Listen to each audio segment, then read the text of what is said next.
You're listening to Short History Shorts audio, where history speaks louder than images. In the smouldering ashes of a ruined Rome, after the Gallic sack of 390 BC, the people of the fledgling republic stood face to face with extinction. The temples had been looted, the houses burned, the sacred geese scattered, and the Senate was humbled.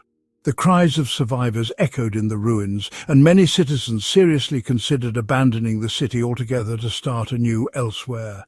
Yet, in this darkest hour, a single man emerged, not just to rebuild Rome, but to resurrect her spirit, redefine her military power, and shape her institutions for the century to come. His name was Marcus Furius Camillus. To some, he was Rome's second founder, to others the very embodiment of Roman resilience. But who was he? And how did he come to dominate the early republic's turning point? Let's go back. Before the Gauls ever stormed the gates, Camillus had already made his name. Born into a patrician family and trained as a soldier during the years of the early republic, Camillus had earned distinction in the long, grinding war against Veii, a wealthy Etruscan city that had resisted Rome for generations. It was Camillus, appointed dictator, a special Roman office granted supreme powers in times of crisis, who orchestrated the final siege of Veii around 396 BC. With brilliant engineering and relentless resolve, he had Roman sappers tunnel beneath the city walls, bypassing the enemy's defences.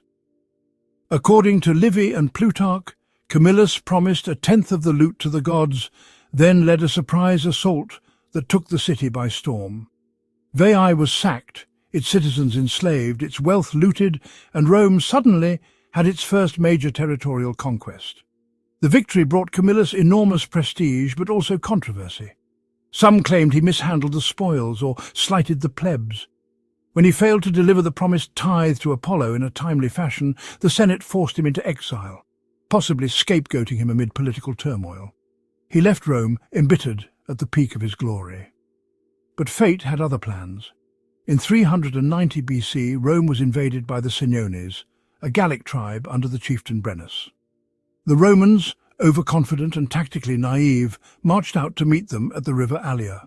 The result was a catastrophe. The Roman army was annihilated. The survivors fled or hid. The Gauls entered the undefended city and proceeded to plunder it. The Capitoline Hill held out, but the rest of the city burned. The Senate debated evacuating to Veii entirely. With no army, no treasury, and no viable defence, Rome teetered on the brink of death. And so, with desperation in their hearts, they turned to Camillus. Despite being in exile, the people and Senate begged him to return. He was made dictator again, this time from outside Rome, and summoned his old contacts, allies, and veterans.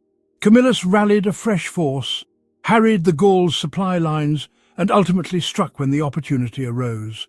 According to Roman legend, Brennus had demanded a ransom of 1,000 pounds of gold. As the gold was being weighed, the Gauls used tampered weights, prompting a Roman protest. Brennus reportedly tossed his sword onto the scales and shouted, "Vae victis! Woe to the vanquished!"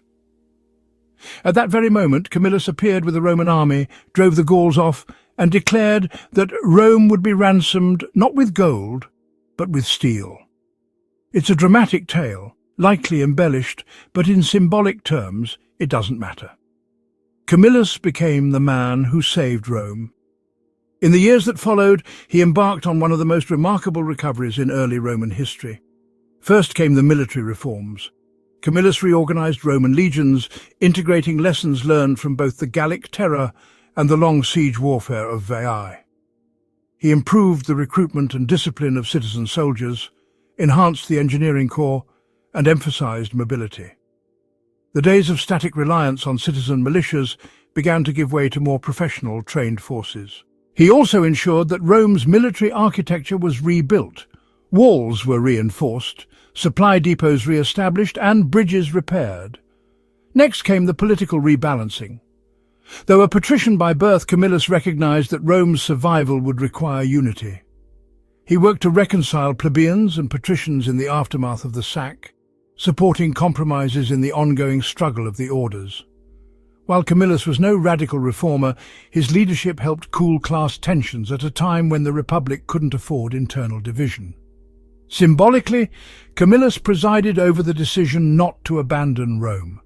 The Senate considered relocating the capital to Veii, which had intact infrastructure and housing.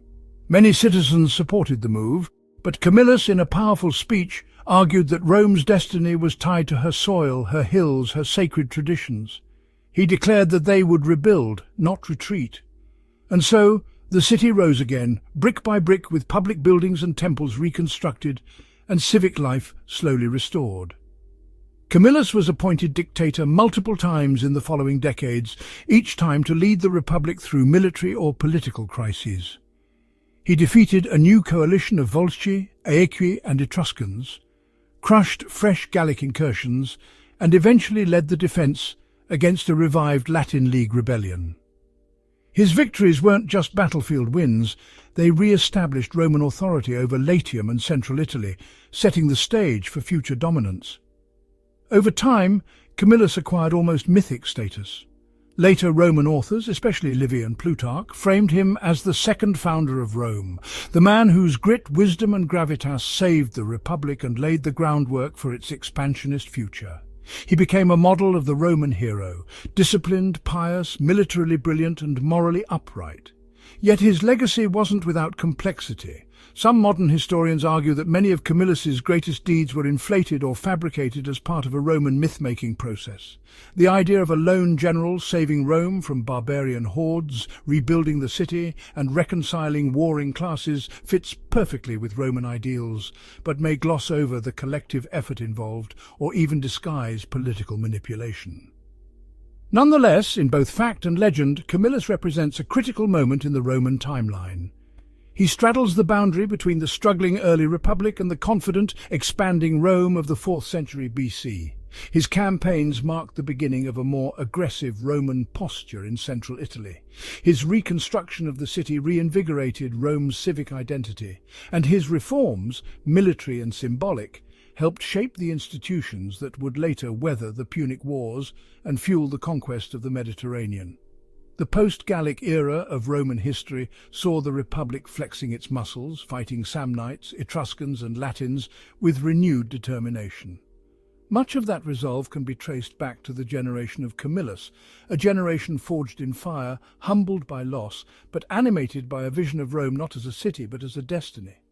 Camillus died in old age, reportedly in 365 BC, from a plague that swept the city. But his shadow loomed long over Roman history. Statues were erected, legends retold, and his name whispered alongside the founders of the Republic itself.